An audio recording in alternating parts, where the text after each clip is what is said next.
Good evening and welcome to NTD News. I'm Stephanie Cox. Here are today's top stories. Former President Trump wasn't indicted today in the hush money case after an ally gave testimony yesterday. But prosecutor Alvin Bragg has invited another witness for tomorrow. The birth pangs of a new world order. An expert says Xi and Putin's meeting in Moscow signals the strengthening of an autocratic pan-Eurasian alliance, as China and Russia's leaders reportedly sign an economic deal and talk of a new gas pipeline between the two countries. The House GOP is on a retreat in Florida, and the threat of the Chinese regime was a main focus of the meeting. President Biden signs a bill to declassify intelligence on COVID origins, what the American public can expect to see. 30,000 education workers walk off the job in Los Angeles. Why are they striking, and who is supporting them?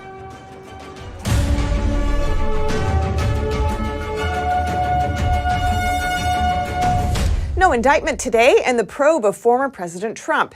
The indictment, if it happens, is delayed until possibly next week. Meanwhile, the grand jury prepares to hear another witness. NTD's Arlene Richards has more details.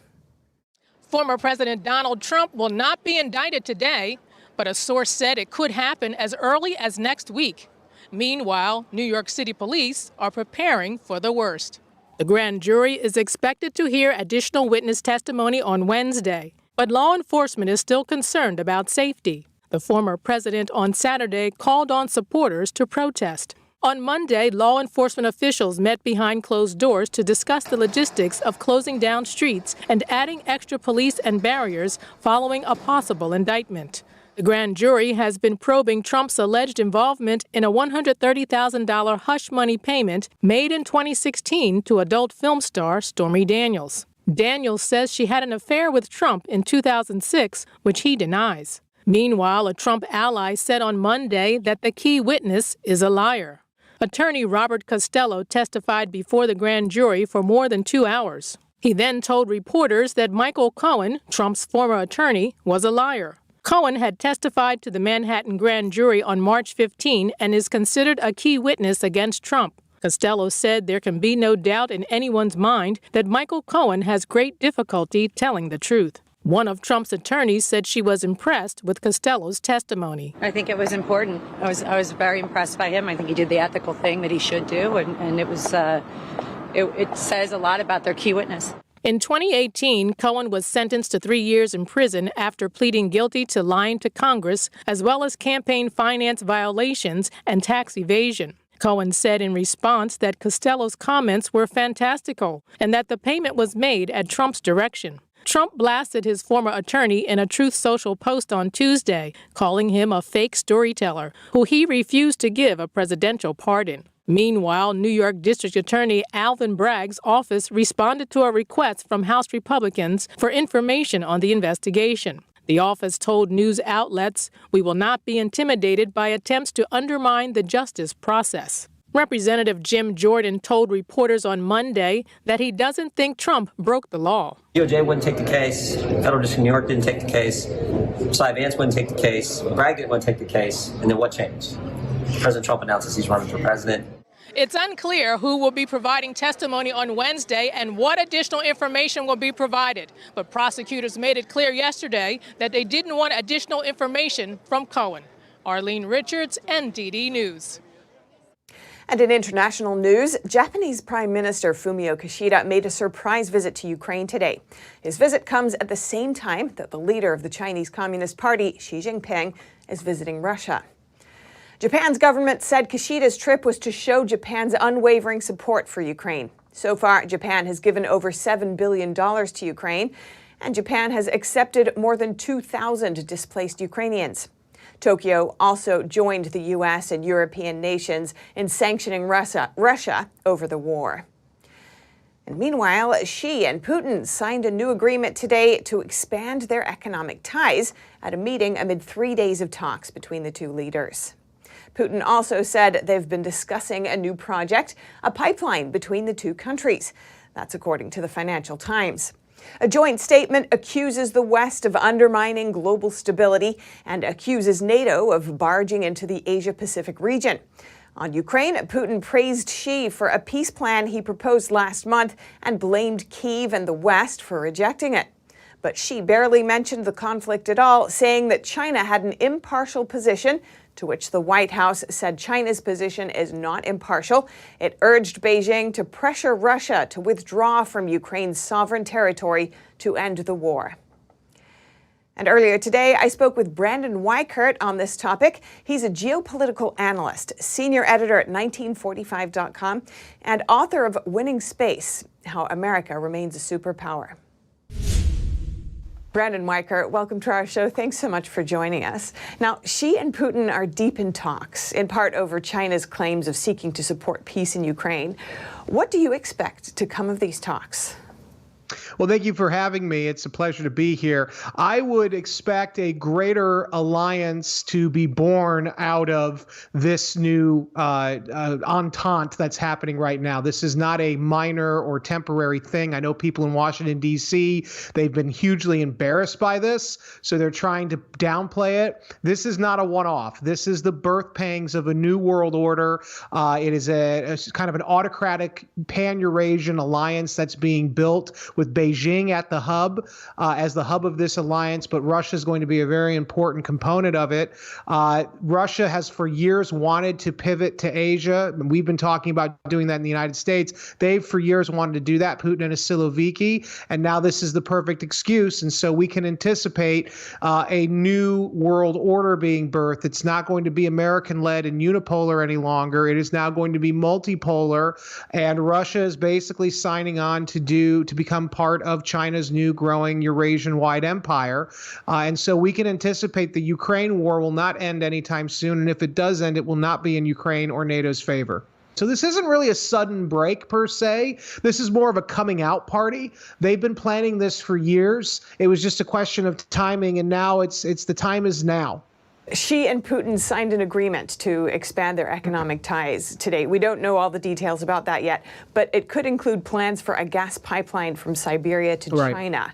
What kind of effect do you think this partnership could have on international affairs? Well, the economic system, the global economic system that America has shepherded since at least 1991, probably even before that with the end of the Second World War, because remember, the Soviet Union was never really integrated the way China is integrated today in our system.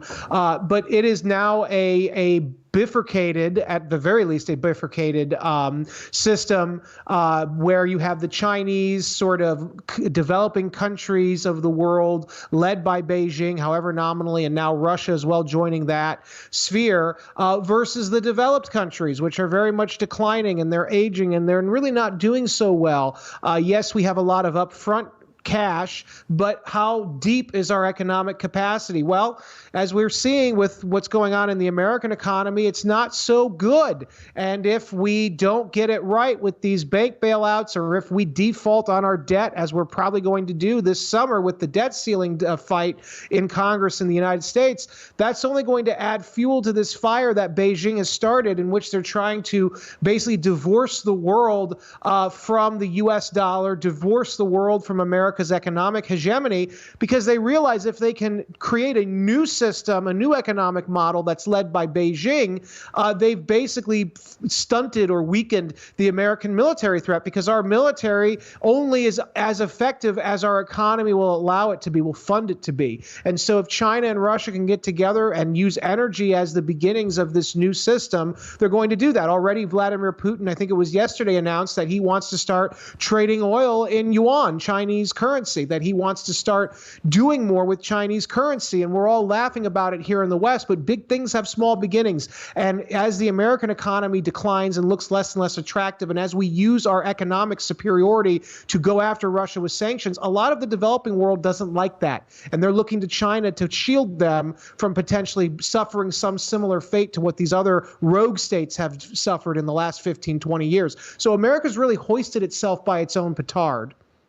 As you've mentioned, Russia is now part of China's empirical ambitions, and you've said that the communist regime needs the Ukraine war to drag out so that it can fuse China and Russia's economies for its own expansion goals. Could you unpack that for us? Yeah, well, basically, we went into Ukraine thinking that Ukraine, with our help, would bleed the Russian army in the field now so that we wouldn't have to fight them possibly in the next 10 or 15 years, the Russians.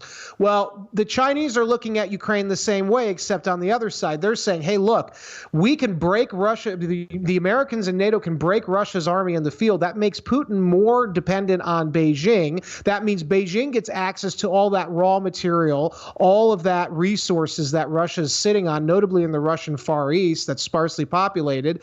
And hey, also, China might be able to get the Americans and NATO to completely break their backs trying to break Russia, and so much so that when the time is right, we in China can go into Taiwan and not expect much unified resistance from the West because they've completely wasted that time, resources, money, and possibly eventually lives fighting the Russians in Ukraine, that, hey, the Chinese can walk all over Taiwan. Or also, we have to be watching out for North Korea initiating a conflict on behalf of China with South Korea. And we also, I think, and this is the basis of my next book, The Shadow War, coming out, Iran might start a world war in the Middle East very, very soon. And all of that's going to do is distract the Americans and break us, overstretch us, so much so that when China does decide finally to invade Taiwan, we can't do anything even if we wanted to.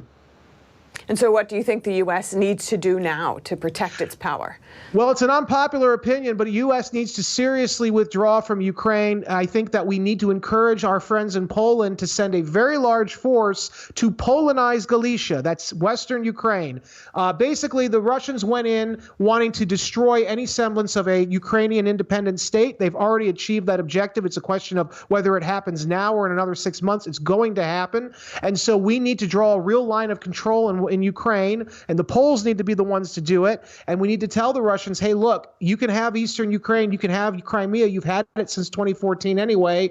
You've had Crimea longer with the naval base there, but you're not taking Western Ukraine, and we will put a NATO force directly there so that if you do start something, we're going to have to go to war over that. I don't think Putin wants to go directly to war anytime soon with NATO. So I think he might take that deal. I think also this is something that Putin suggested to the Poles in 2010, and they didn't go for it. Understandably, this is not a good idea. This is the only idea we have left, short of going to nuclear war now with Ukraine. And so that's what we need to do, because we need to be able to rededicate our forces and our time focusing on the Indo-Pacific and focusing on containing Iran. And we can't do that if we're so overcommitted as we are in Ukraine. This thing is going to keep escalating. Russia's all in. They're not just going to quit. All right. Brandon Weiker, thank you so much. Senior editor at 1945.com and author of Winning Space, How America Remains a Superpower. Great to have you on. Thank you. It's day 3 of the annual House Republican Retreat in Orlando, Florida. The threat of the Chinese Communist regime was a unifying thread at the meeting. The threat of the Chinese Communist Party, or CCP, was a main focus on day 3 of the House GOP Retreat in Florida. Here's House Speaker Kevin McCarthy listing some of the top priorities in his party. We're excited about doing something to make sure we're not dependent on China. We're very excited about making sure children and parents have a say in their kids' education. And we're excited about making America energy independent, lowering the price of gasoline for everyone, sustaining a geopolitical world that's actually safer, and actually bringing down inflation. So those are the things I focus mainly on. McCarthy invited Congresswoman Ashley Hinson, a member of the House Select Committee on the CCP, to speak. China is one of the greatest threats facing our country. I believe it's the issue of my generation and of many generations, because if we don't take action right now, the next century will not be an American one. It will be one dominated by China. It is very clear that the Chinese have a plan, right? By 2049, they want to be the preeminent world power for the economy, for our military, and for their social plan. The House Speaker emphasized the bipartisan nature of the Committee on China and highlighted recent bills that gained bipartisan support. He says he hopes to see something similar in the Senate. What we're trying to accomplish here, you first have to educate the American public. We're doing it in a bipartisan way. We put this committee together with Hakeem. We kept the size of the committee between Republican and Democrat very close. I would hope that the Senate would create a similar committee. Apart from the threat of the CCP, Republicans also focused on their investigations into the Biden family business dealings with China. The House Oversight Committee recently discovered that a business associate of Hunter Biden with ties to a Chinese company sent Biden family members over $1 million. Reporting by Allison Lee, NTD News. President Biden denied the allegation that his family received the money. House Oversight Committee Chairman James Comer responded on Twitter saying Biden is dishonest. Comer posted an image of the bank records that the committee obtained, and he called on the White House to issue a correction. And paving the way for a fresh pile of documents, Biden signed legislation to declassify intelligence on COVID's origins today. NTD's Iris Tao has more on that from the White House. After staying undecided for 10 days, President Biden on Monday night finally signed off on legislation to declassify intelligence on COVID origins. He believes strongly that we've got to find the roots and the origins of COVID so that we can prevent a future pandemic. In a statement, Biden says he shares the Congress's goal of releasing as much information as possible about the origin of COVID, adding that we need to get to the bottom of this. The bill, now a law, will declassify all information on the potential links between the Wuhan Institute of Virology and the origin of COVID. Specifically, it will publicize the names and symptoms of researchers at the Wuhan lab who fell sick in 2019. But the bill is becoming law doesn't mean that American public will see everything the U.S. government has found. Redactions will be made to prevent harm to national security, and the White House on Tuesday getting challenged on that need. But it insists that there needs to be a balance. Some of that has to be in a classified way right now, but it's always a balance between the public's right to know, right, not need, but right, and our obligation to protect national security. And U.S. intelligence agencies will now start redacting their data on COVID origin before sharing it with Congress. Reporting from the White House, Iris Tao, NTD News. President Biden agrees to block a controversial D.C. crime bill. It's the latest move indicating that Biden might take a more moderate path ahead of the 2024 elections. NTD's Arian Pazdar has more. On Monday, President Biden signed a bipartisan resolution to block a D.C. crime bill. He previously pledged to sign it, saying, "I don't support some of the changes D.C. Council put forward over the mayor's objections, such as lowering penalties for carjackings." Last week, the Biden administration said it's approving a huge oil drilling project in Alaska called the Willow Project. Some say he approved the Willow Project to come off as more moderate. A political science professor told The New Yorker that Joe Biden is a realist about what it will take to win re-election in 2024 for him or any other Democrat. However, the White House later said President Biden simply wasn't able to block the Willow Project. The president kept his word when where he can by law, right? That is important to note. And as the Interior Department said, some of the company's leases are decades old, granted by prior administrations. The company has a legal right to those leases. The department's options are limited when there are legal contracts. However, the president on Monday also issued his first veto. Biden turned down a Republican-authored measure that would ban making ESG investments using retirement funds. ESG stands for Environmental Social Governance. The Kentucky Republican Party responded to the veto, saying Biden pretends to be a moderate, but he'll always side with those pushing to politicize everything, including retirement accounts. Biden defended the veto, saying ESG investments are based on risk factors MAGA Republicans don't like. Reporting by Arian Pazdar, NTD News. If you have any news tips or feedback for our show, you can email us at eveningnews@ntd.com. And coming up, schools are closed in Los Angeles as tens of thousands of education workers walk off the job. Why are they striking? And in tennis news, one of the greats of all time hasn't been allowed to play in the U.S. because he's unvaccinated. Hear what Novak Djokovic says about his decision. That and more coming up.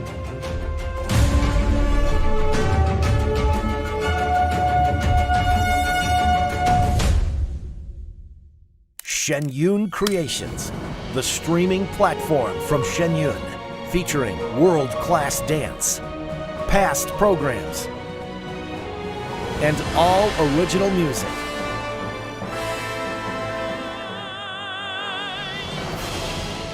Masterclasses, behind the scenes, comedy, and more. Explore shenyuncreations.com.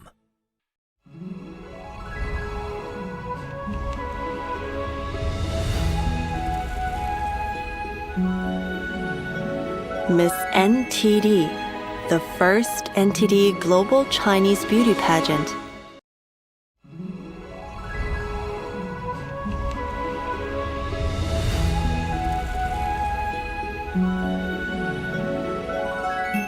is NTD. Let's make history together.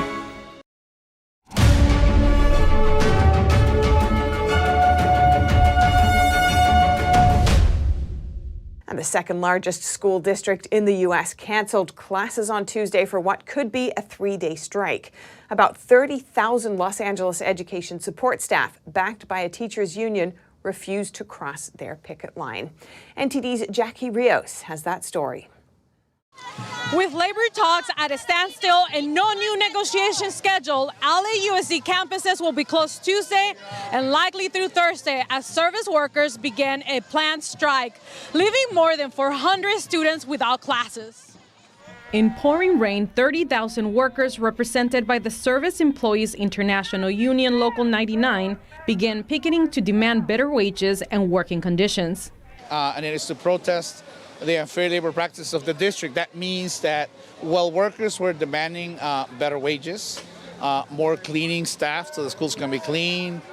This follows a 6-day teacher strike in 2019 and the coronavirus pandemic that closed classroom instruction for more than a year in 2020 and 2021. But Superintendent Alberto Carvalho said kids already lost a lot of ground during the pandemic. He wrote in a Twitter post, "They cannot afford to be out of school, and that is why I am appealing directly to the union leadership to engage and negotiate in good faith and find a solution that addresses the needs of all, including our students." A former public teacher, 28 years, explained why the union is doing this. So first of all, in the old days, teachers weren't very unhappy with their salary before the unions came along, and things were going nicely. Teachers would, have maybe a faculty senate, and they'd sit down with their school district and with parents, taxpayers, and they would come up with fair pay that equaled the kind of money that was coming into the school district. Well, ever since collective bargaining was passed, parents were removed from the equation and taxpayers were removed from the equation. So actually, collective bargaining is not healthy for any of us. According to the Los Angeles Times, the union, which said 96% of its membership had authorized the strike, is demanding a 30% salary increase plus a $2 per hour for the lowest paid workers. We want a fair contract. We're open to talk, we're willing to talk, but we need something that's fair. And bringing out of the poverty line, we're below the poverty line, 25,000 average a year. In an effort to provide more resources for students during school closures, the Natural History Museums of Los Angeles County and Los Angeles Zoo said it is offering free admission to LAUSD students grade K through 12. And now over to sports news. Here's NTD's Dave Martin with today's top stories. Thank you, Steph. Tennis great Novak Djokovic, who will miss a pair of U.S. tournaments this month because he's unvaccinated, says he has no regrets about his decision, though he hopes to play the U.S. Open in August. It's one of the four most important events. And at this stage of my career, Grand Slams are the ones that value the most, so I really want to be playing there. Djokovic, who made the comments to CNN, ultimately says whether he's allowed to play is out of his hands. It's debatable because there's always something that I can do, but I choose not to. And of course, now whether I'm going to be allowed to play or not, it's dependent on, obviously, on the highest government decision. So I'm just going to wait and see. Djokovic missed 2 of last year's Grand Slams because of his vaccination status, yet despite that has still been able to pass Roger Federer and catch Rafael Nadal with now 22 Grand Slam titles apiece. Good for first place all time. And for your sports viewing schedule tonight, the NBA has 6 games planned featuring a Celtics-Kings matchup as Boston tries to catch Milwaukee for the top spot in the East, while Sacramento has quietly moved up to the 3 spot in the West.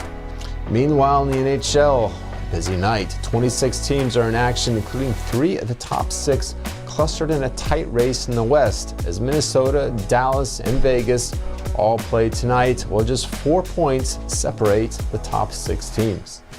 And finally, for you baseball fans, the World Baseball Classic final is tonight, with Shohei Ohtani in Japan playing Team USA in their $1 billion lineup. Ohtani will not be the starting pitcher, though he could possibly come in relief. Meanwhile, Team USA's vaunted offense, which scored 14 runs Sunday in a rout of Cuba, features former MVP winners Mookie Betts, Mike Trout, and Paul Goldschmidt at the top. The game starts at 7 o'clock. And that's it for your sports news today. Steph, back to you. Thanks, Dave. And that's all for today's news. But stick around for China in Focus coming up at 9:30 p.m. Eastern Time. We'll have a story about the popular online shopping app Temu and the company behind it, a Chinese e-commerce giant. Till tomorrow, I'm Stephanie Cox. Good night.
Thanks for watching us on YouTube. Did you know YouTube only keeps selective videos on its platform? So if you want to make sure you get the full picture, just subscribe to our newsletter. Go to newsletter.ntd.com and sign up. It's free.